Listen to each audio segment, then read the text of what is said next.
I'm happy to have this opportunity to give a brief message to all students who will be returning to school this week. My daughter is 8 months old. In the last few months, I've been inspired watching her learn how to roll, how to crawl, how to sit up, how to pull herself to a stand, and now she's letting go and standing on her own. Of course, she still falls, but she doesn't give up because her goal is to learn how to walk. She will not quit until she figures it all out. All of us were babies at one point, and just like my daughter, we didn't give up until we figured it out. My son will be starting grade 2 this year. He thinks, processes information, and sees the world differently to most of us. For him, many things are obstacles, and many things have the potential to be obstacles. But just like my daughter, he copes, he thrives, and he continues to inspire me daily. I share these stories because all of you are preparing to return to school, and all of you will face obstacles. I want to remind you that you can face and you can overcome these obstacles. As you return to school, some of the obstacles you may face include peer pressure, bullying, virtual learning, learning a new skill, having a disability, feeling overwhelmed, learning difficulties, social difficulties, medical issues, family issues, achieving goals and meeting expectations, and the list can go on and on. I will admit some of these challenges and obstacles are going to be tough to face, but I'm here to tell you that you can do it. So to all returning students, I'm going to briefly outline 4 ways in which you can face and overcome obstacles. Number 1, I want all of you to believe in yourself and to affirm yourself daily. I tell my children every day that they are loved, that they are smart, that they are capable and amazing, and that they can do hard things. Every single day, I want you to look in the mirror and tell yourself these same things as well. And tell yourself that you can face hard and uncomfortable things, and that you can face any obstacle that comes your way. Don't doubt yourself. And equally important, surround yourself with persons who will not doubt you either and who will encourage you every step of the way.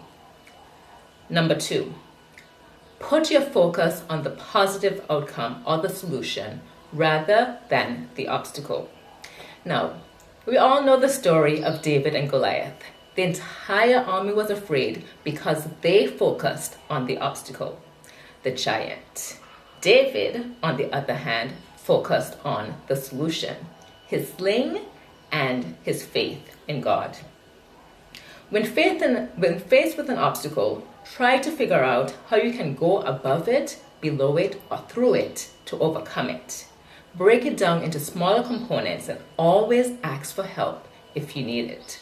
For example, this year we will be doing virtual school for the first 2 weeks in the first instance.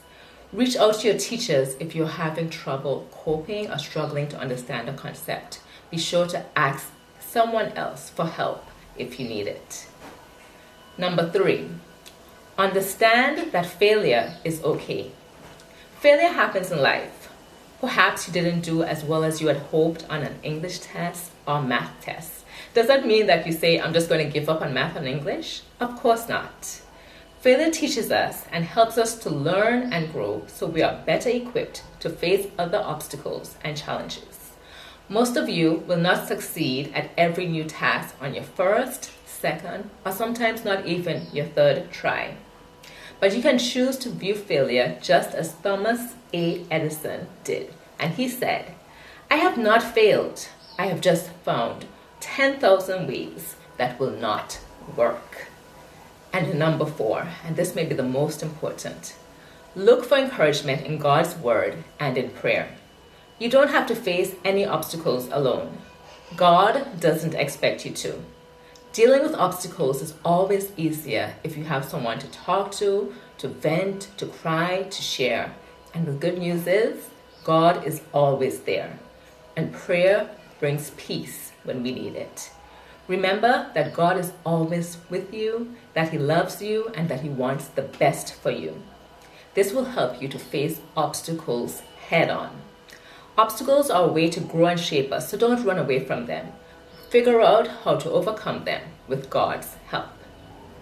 Now, I want to briefly address parents and teachers as you are best positioned to help our students, to help teach and guide them on how to overcome obstacles. Parents, you must be role models. Our children will learn how to problem solve and how to handle obstacles when they observe what you do. If you are a complainer, they will complain. If you are a problem solver, they will learn how to solve problems. Be a good role model. Number 2, be your children's biggest cheerleader. So whether they are starting out primary school for the first time or they're in 5th form, continue to encourage and cheer them on. Our children, they need it and they need us. Number 3, do not reinforce giving up. Don't solve problems for your child that they can learn how to figure out on their own with our guidance.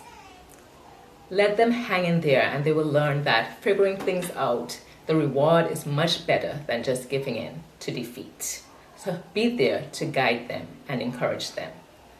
And number 4, rather than encouraging complaints, facilitate solution-oriented conversations. So we don't want to teach our children how to complain.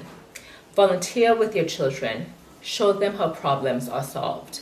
This will help them to become unwavering, creative, and empathetic in the face of obstacles. And now, lastly, to our teachers. I truly just want to say one thing. I encourage you to truly see each child that will be in your classroom this school year. Every single child is so unique and each will be facing different obstacles.